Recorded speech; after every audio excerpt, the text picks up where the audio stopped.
Bismillahirrahmanirrahim.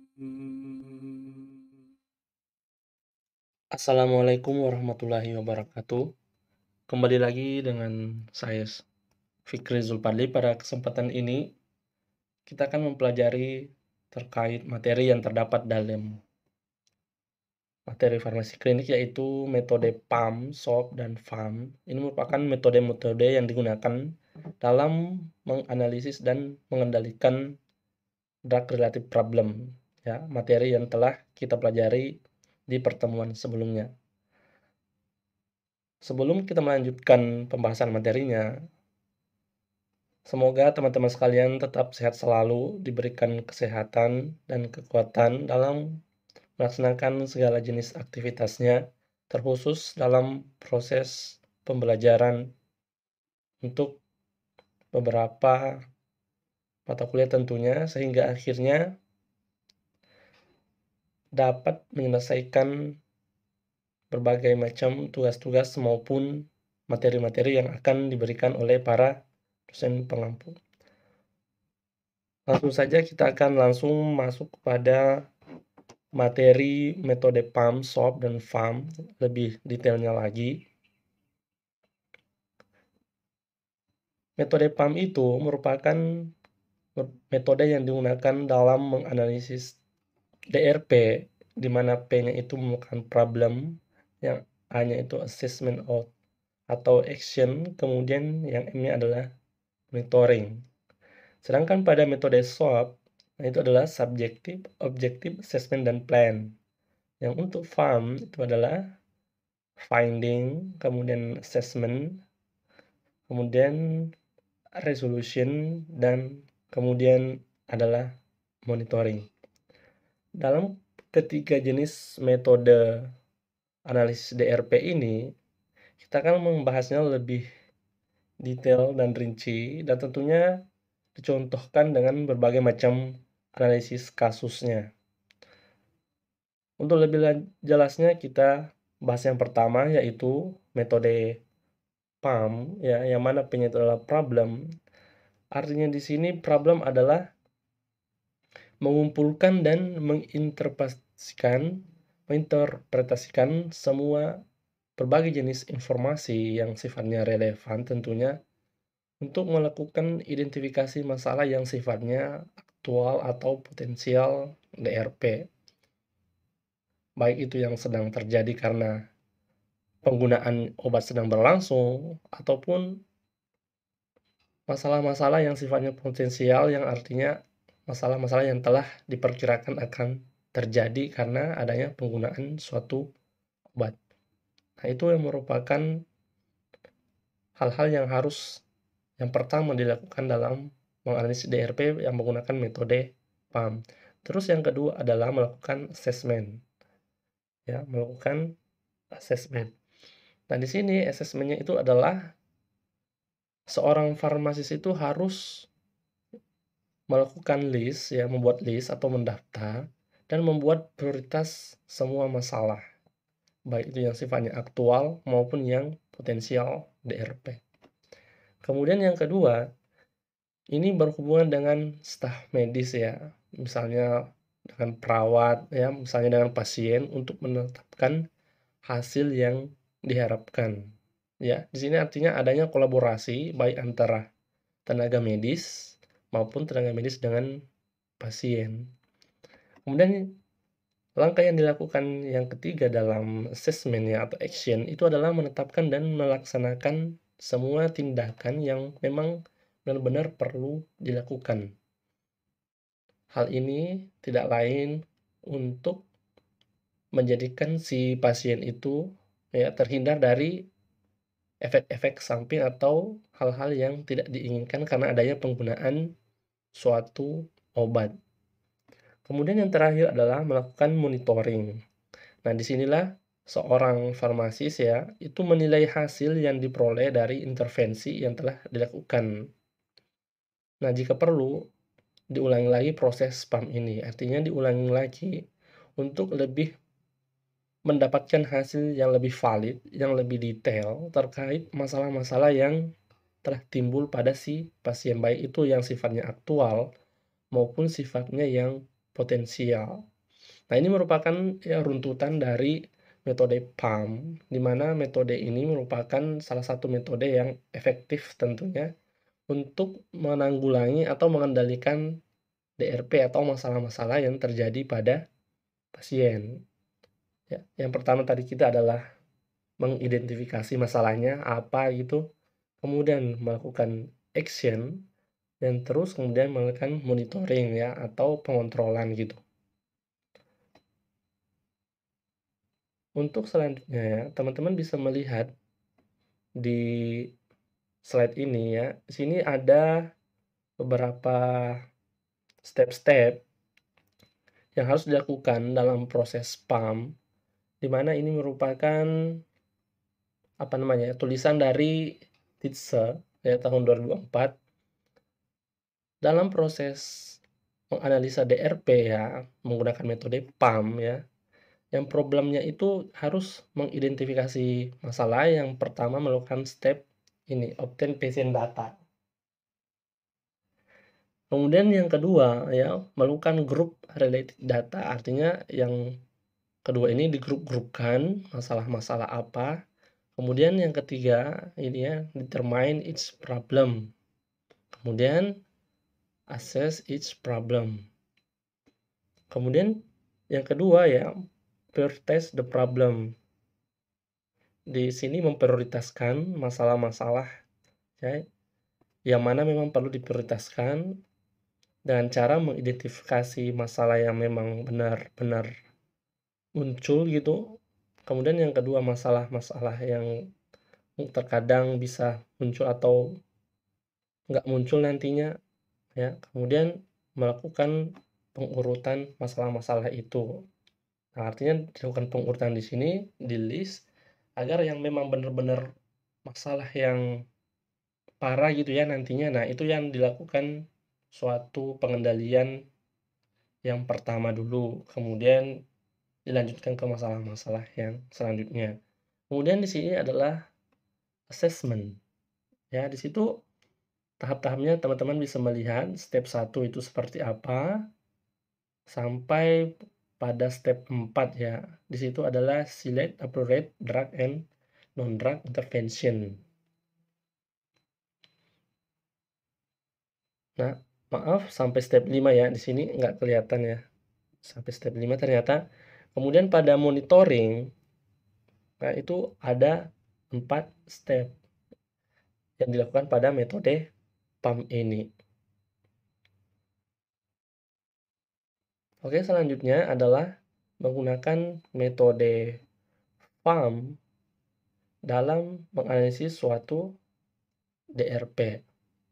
Nah, metode PAM ini merupakan suatu metode yang sifatnya alternatif ya, khususnya bagi farmasis, di mana F-nya itu adalah finding ya, kemudian assessment, resolution atau rekomendasi ya, atau plan lah di sini, kemudian ada monitoring. Teman-teman bisa melihat pada slide ini ya, di sini yang sebelah kiri ini adalah metode FAM, di sini adalah metode SWOT. Nah, inilah perbedaan atau perbandingan antara FAM dan SWOT. Untuk si FAM itu sendiri ya, cuma ada finding, sedangkan pada metode SWOT itu adalah subjektif dan objektif. Tapi ini artinya sama aja ya. Sama antara finding dan subjektif dan objektif pada metode SWOT. Kemudian asesmennya tetap sama juga. Kemudian untuk SWOT itu adalah plan, di mana plan ini udah termasuk rekomendasi dan monitoring. Ya, beda pada metode FAM itu lebih dirincikan lagi, dibagi 4 seperti ini, sedangkan pada metode SWOT ya seperti ini.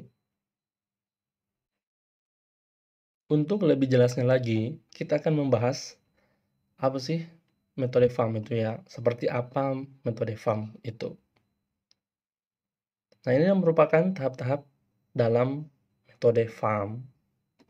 Yang pertama teman-teman bisa melihat di sini finding. Apa sih yang mau ditemukan gitu? Ya inilah kategori-kategori dalam metode FAM yang harus ditemukan atau diidentifikasi ya. Dimana identifikasi ini terkhusus untuk DRP itu harus disusun secara urut dan harus terpisah. Jadi finding itu adalah penemuan problem-problem itu harus didokumentasikan baik yang aktual atau potensial, dan informasi yang didokumentasikan itu haruslah informasi yang terkait dan diperlukan ya. Maksudnya di sini termasuk data yang sifatnya subjektif maupun data yang sifatnya objektif yang terkait dengan DRP tadi. Nah, teman-teman bisa melihat ya, yang pertama adalah terkait untreated atau tidak adanya pengobatan.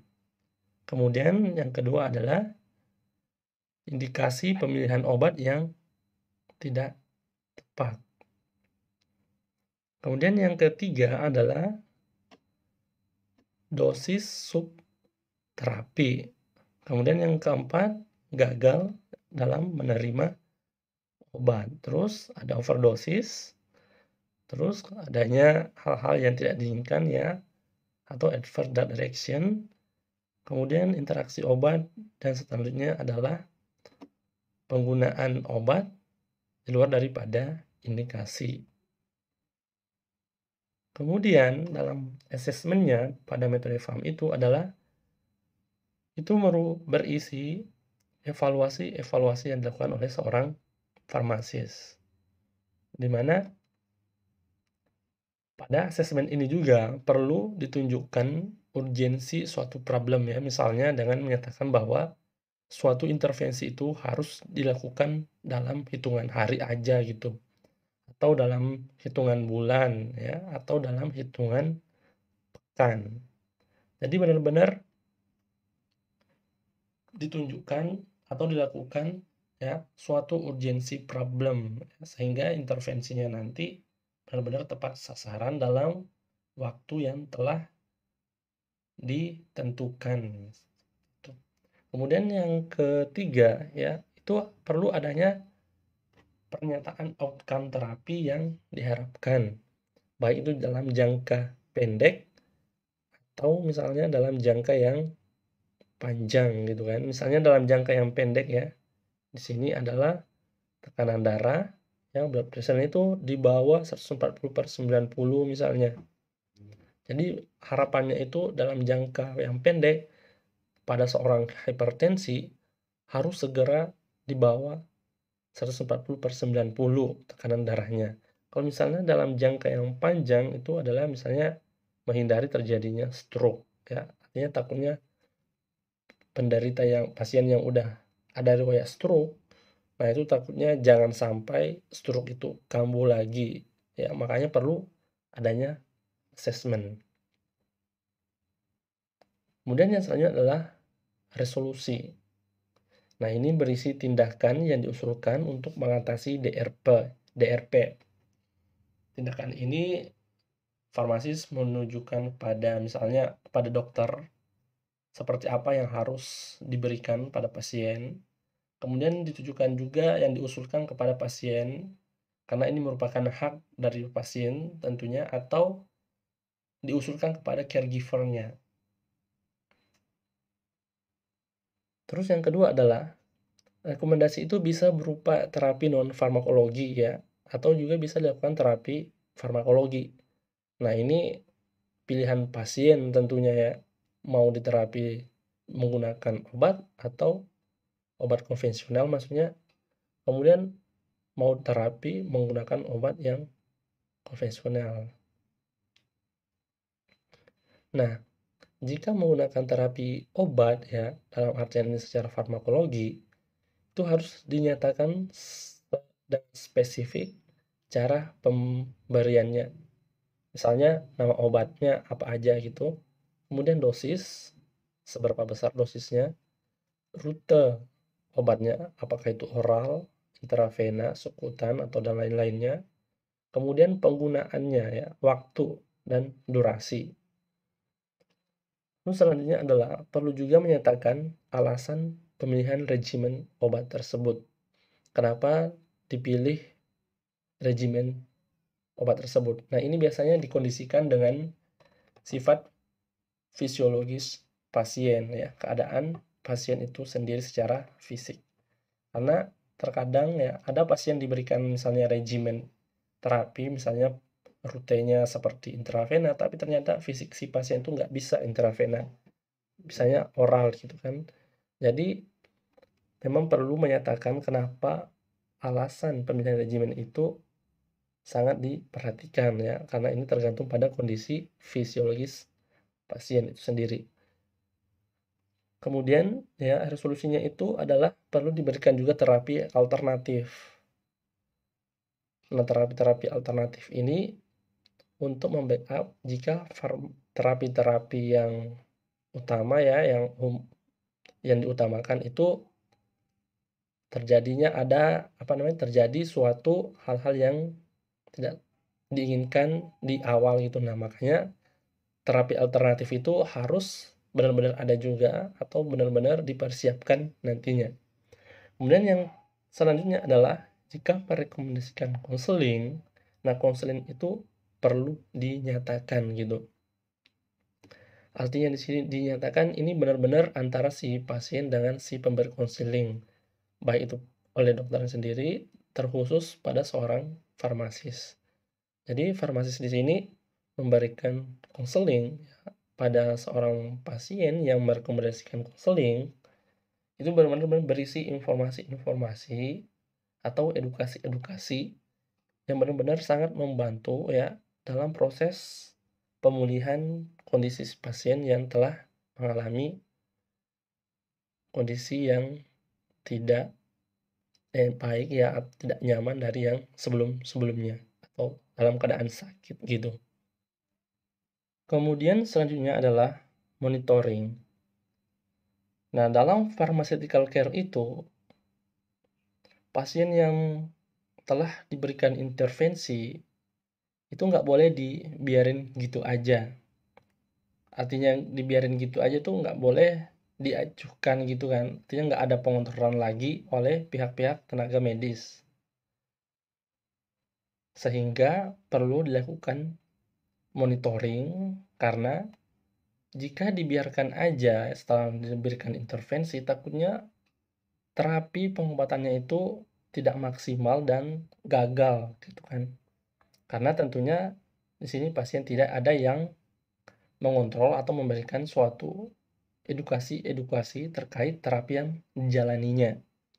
Nah, monitoring itu seperti misalnya bertanya pada pasien terkait penyakitnya, kemudian intervensi pengobatan yang telah diberikan seperti apa, apakah ada kendala atau baik-baik aja. Kemudian mendapatkan data labnya, ya artinya di sini melihat data labnya apakah bagian-bagian atau hal-hal yang tercantum pada dokumentasi data lab itu udah baik semua dalam artian kondisi normal. Kemudian memantau kondisi fisik si pasien. Karena terkadang setelah diberikan intervensi ya, suatu pasien itu, maksudnya intervensi pengobatan ya, terapi, suatu pasien itu kondisi fisiknya yang awalnya normal ya atau baik-baik aja, akan tetapi tiba-tiba berubah ketika setelah diberikan intervensi pengobatan. Nah, makanya seorang farmasis itu perlu melakukan monitoring baik dalam memantau kondisi fisik pasien, mendapatkan atau menggali informasi pada pasien, atau juga melihat atau menganalisis data-data lab yang telah dilakukan check up. Kemudian selanjutnya adalah monitoringnya itu berupa pemantauan ya, pemantauan itu harus jelas terhadap akan terapi maupun ya ADR, adverse reaction, reaksi obat yang tidak diinginkan. Jadi harus jelas ya. Misalnya Misalnya adalah seperti misalnya adanya monitor pada keluhan-keluhan gastrointestinal misalnya ya. Karena takutnya itu pasien itu atau data-data yang kita dapatkan secara tidak langsung dari pasien itu kurang spesifik. Sehingga kemudian solusinya adalah langsung menanyakan pada pasien atau menggali informasi pada pasien tentang kemungkinan terjadinya dispepsia, diare, atau konstipasi pada si pasien itu sendiri. Jadi memang terkadang hal-hal yang sifatnya kurang spesifik, dalam hal ini kita mendapatkan data atau informasi yang tidak langsung dari sumber primernya atau si pasien itu sendiri, itu ada baiknya langsung menanyakan ya. Misalnya contohnya seperti yang tadi, adanya keluhan-keluhan pada gastrointestinal ya yang kurang spesifik, sehingga takutnya terjadi hal-hal yang seperti misalnya dispepsi, diare, atau konstipasi, makanya harus nanyain langsung ke pasiennya seperti itu. Kemudian selanjutnya adalah keuntungan menggunakan metode FAM dan SOA dalam analisis DRP. Nah, yang pertama adalah teman-teman bisa melihat itu memberikan kerangka yang aplikatif dalam praktek kerja seorang farmasi klinik.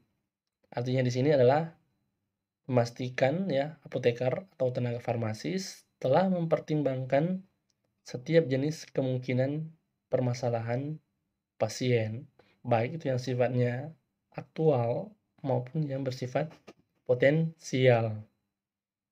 Kemudian keuntungan yang kedua adalah melalui kategorisasi tersebut ya melalui step-step tadi dalam FAM dan SOP itu dapat memberikan analisis data dan kemampuan pengambilan data yang sifatnya optimal ya. Memang karena dalam metode FAM dan SOP itu data-data atau informasi-informasi itu digali sedalam mungkin sehingga mendapatkan informasi yang akurat. Sehingga dalam menganalisis data itu sangat optimal nantinya.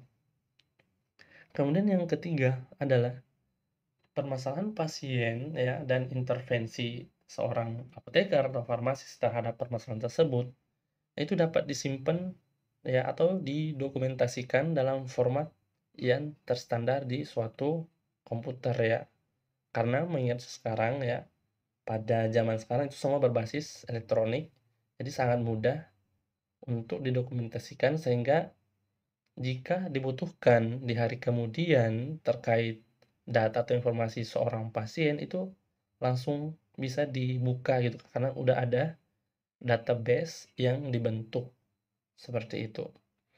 Kemudian yang kelima, keuntungan metode FAM dan SOP itu adalah jika nantinya ya diperlukan analisis terhadap informasi yang terkait kondisi pasien, misalnya apakah untuk masalah pembiayaannya dalam hal ini adalah cost efektif selama intervensi ya. Nah, kemudian misalnya bagaimana hasil terapi pasien ya dapat semakin membaik dengan ada intervensi seorang farmasis atau seberapa besar permasalahan yang terjadi pada pasien. Nah, itu dapat ditinjau secara bersama oleh tim ya dibandingkan secara personal ya. Farmasi dalam hal ini secara tim bisa melibatkan dokter, perawat, tenaga medis lainnya ya. Seperti itu. Jadi semuanya dalam menangani seorang pasien ya yang telah terjadi DRP karena penggunaan obatnya. Nah, itu dapat nanti dibuka untuk informasi tersebut sehingga dapat ditelaah secara bersama-sama ya, seperti yang disampaikan tadi bersama beberapa tenaga medis.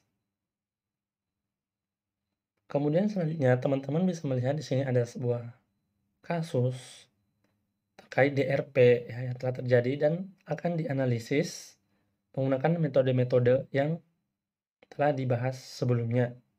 Nah, di sini kasusnya adalah dialami oleh inisial IS berumur 1 bulan dan beratnya itu 3,8. Nah, diagnosisnya itu yang telah ditegakkan merupakan dekompensatio kardis dan bronkopneumonia. Artinya di sini adanya kegagalan jantung dalam memompa darah sebagaimana yang normalnya. Kemudian pasien ini juga mengalami infeksi sehingga terjadi peradangan pada paru-parunya yang itu diakibatkan oleh virus atau bakteri. Kemudian regimen terapi yang diberikan itu berupa antibiotik dan untuk pemulihan jantungnya berupa gentamisin, kemudian ada laksis, captopril dan fluoxacillin. Nah, itu merupakan finding ya. Tahap pertama finding. Nah, ini menggunakan metode FAM.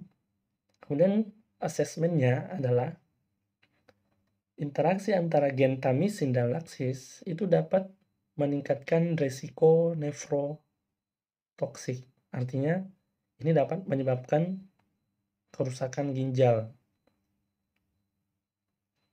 Nah, kemudian apa resolusinya ya? Harus memperpanjang waktu atau penggunaan gentamisin gitu. Dan perlu dilakukan monitoring gentamisin tersebut di dalam darah. Kemudian untuk captopril ya dan laksis sendiri itu dapat menyebabkan efek hipotensi mendadak. Jadi tiba-tiba aja gitu tekanan darah seseorang itu langsung turun gitu. Mendadak. Nah, terus resolusinya adalah melakukan monitoring tekanan darahnya.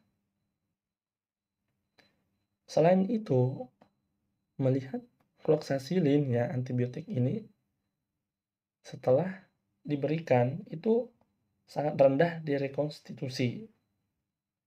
Ya, stabilitas fluoxacillin ini setelah diberikan itu sangat rendah sehingga obat tersebut segera digunakan dalam waktu 30 menit setelah direkonstitusi. Artinya di sini obat fluoxacillin setelah rekonstitusi dalam artian diberikan pencampuran medium pelarut ya atau pembawa sehingga nantinya menghasilkan zat yang tersuspensi atau terlarut. Nah, sehingga setelah dilakukan hal tersebut, fluoxacillin ini harus segera digunakan karena kenapa? Takutnya itu dapat memicu ketidakefektifan terapi. Karena stabilitas fluoxacillin itu sangat diperhatikan. Kemudian yang selanjutnya adalah asesmen pada captopril. Nah, captopril itu jika digunakan dalam waktu yang lama itu dapat menyebabkan batuk, kan? Nah, makanya itu terkadang ada orang yang batuk ya, captopril itu dikombinasi dengan kodein gitu, peredam batuk. Nah, resolusi jika menggunakan captopril yang jangka waktu lama, nah itu dapat digantikan dengan antihipertensi lainnya. Teman-teman bisa melihat ya bahwa di sini adalah antihipertensi, sedangkan diagnosis pasien itu terkait jantung dan paru-paru. Teman-teman perlu ketahui bahwa captopril itu dapat digunakan juga untuk pengobatan pada jantung gitu.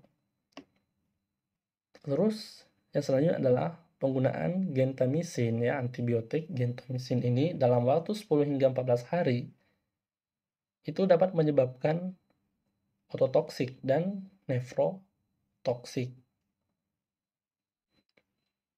Tentunya hal ini sangat berbahaya ya karena pendengaran seseorang itu nanti intensitasnya berkurang gitu. Nah, ini dapat menyebabkan tuli ya, yaitu ototoksik dan kemudian nefrotoksik dapat mengalami kerusakan pada ginjal.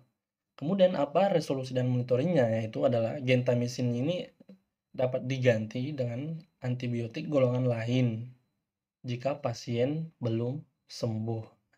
Ini merupakan salah satu efek samping dari penggunaan gentamisin jika digunakan dalam waktu 10 hingga 14 hari.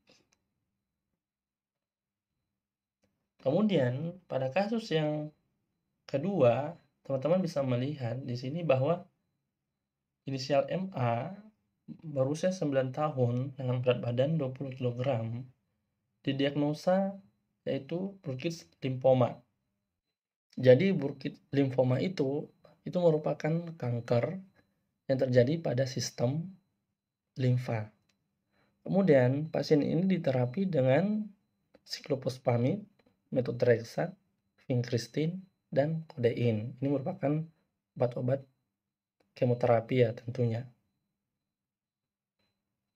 Nah, asesmennya adalah jika siklophosphamid dan methotrexate penggunaannya jika digunakan itu dapat menyebabkan mual dan muntah. Kemudian penggunaan obat tersebut itu dapat ya kemungkinan terjadinya mielosupresi.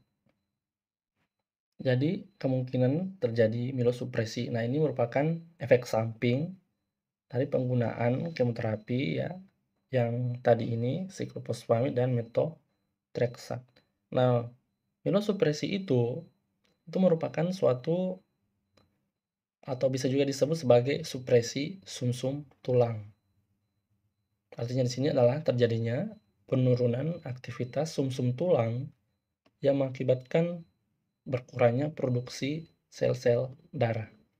Kemudian resolusi dan monitoringnya itu dapat diberikan antiemetik sebelum melakukan kemoterapi. Nah, antiemetik itu mungkin bisa berupa metoclopramid, domperidon ya, dan lain-lainnya. Kemudian yang kedua adalah melakukan cek darah lengkap sebelum ataupun setelah melakukan